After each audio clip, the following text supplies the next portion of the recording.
Hello बच्चों, let us read this question. This question says only one match possible. और हमारे पास list A और list be given है जिसमें फिजिकल क्वांटिटी और इस तरफ यूनिट्स गिवन है. 1 में गिवन है मोलैरिटी, 2 में मोल फ्रैक्शन, 3 में मोल, 4 मोलैलिटी, 5 में प्रेशर, 6 में डेंसिटी, 7 में मास. और यहाँ पे यूनिट्स गिवन है ए ग्राम पर ml, बी मोल, सी पास्कल, डी यूनिटलेस, ई मोल पर लीटर, एफ मोल पर किलोग्राम और जी किलोग्राम. सो बेसिकली हमें यहाँ पे मैच इट करना है कि कौन सी फिजिकल क्वांटिटी का कौन सा यूनिट होगा. सो इस क्वेश्चन को सॉल्व करने के लिए हमें जो की कॉन्सेप्ट रिक्वायर्ड है वो है units of physical quantities.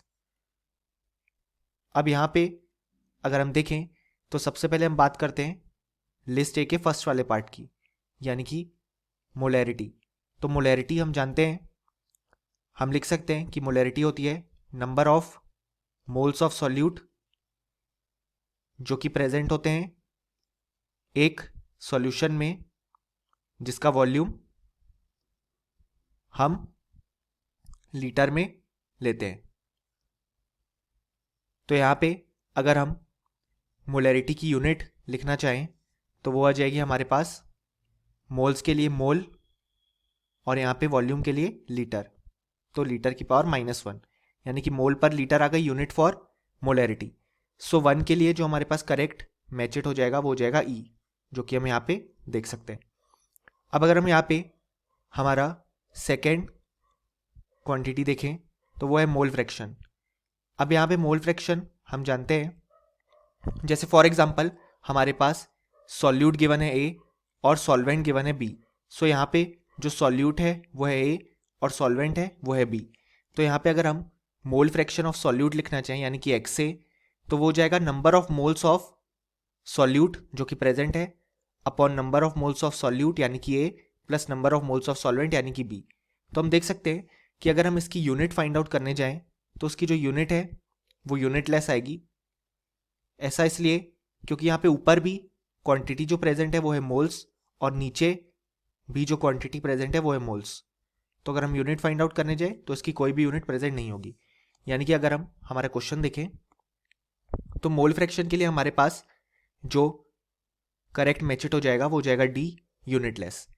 Next अगर हम बात करें तो हमारे पास गिवन है थर्ड में मोल. तो मोल हम जानते हैं एक फंडामेंटल क्वांटिटी है जिसका बेसिकली यूनिट भी मोल ही होता है. और हम जानते हैं कि 1 मोल ऑफ अ सब्सटेंस में हमारे पास उस सब्सटेंस की 6.022 इंटू 10⁻23 एंटाइटीज होती हैं, यानी कि जिसको हम एवोगैड्रो नंबर बोलते हैं. तो अगर हम यहाँ पे हमारे थर्ड क्वांटिटी का मैचेट देखें तो वो हो जाएगा हमारे पास बी, जो कि यहाँ पे मोल. देन अगर हम बात करें यहाँ पे फोर्थ क्वांटिटी की तो वो हमारे पास गिवन है मोलैलिटी. अब मोलैलिटी हमारे पास रिप्रेजेंट करती है number of moles of solute upon weight of solvent in kilogram. यानी कि बेसिकली अगर हमने सॉल्वेंट का वेट लिया किलोग्राम में तो उसमें जितने मोल्स ऑफ सॉल्यूट प्रेजेंट होंगे वो उसकी मोलैलिटी डिनोट करेंगे. सो अगर हम इसकी यूनिट लिखने चाहें तो वो हो जाएगी मोल पर किलोग्राम या basically mole kilogram raise to the power -1. तो अगर हम यहाँ पे देखें तो जो हमारे पास करेक्ट यूनिट हो जाएगी वो हो जाएगी एफ वाली, यानी कि 4 का आंसर हो जाएगा एफ. अब अगर हम यहाँ पे फिफ्थ क्वांटिटी देखें तो वो हमारे पास है प्रेशर. अब हम जानते हैं प्रेशर को हम लिख सकते हैं फोर्स पर यूनिट एरिया.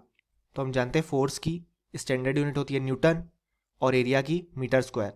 तो प्रेशर की हो जाएगी न्यूटन पर मीटर स्क्वायर जिसको हम पास्कल के नाम से जानते हैं.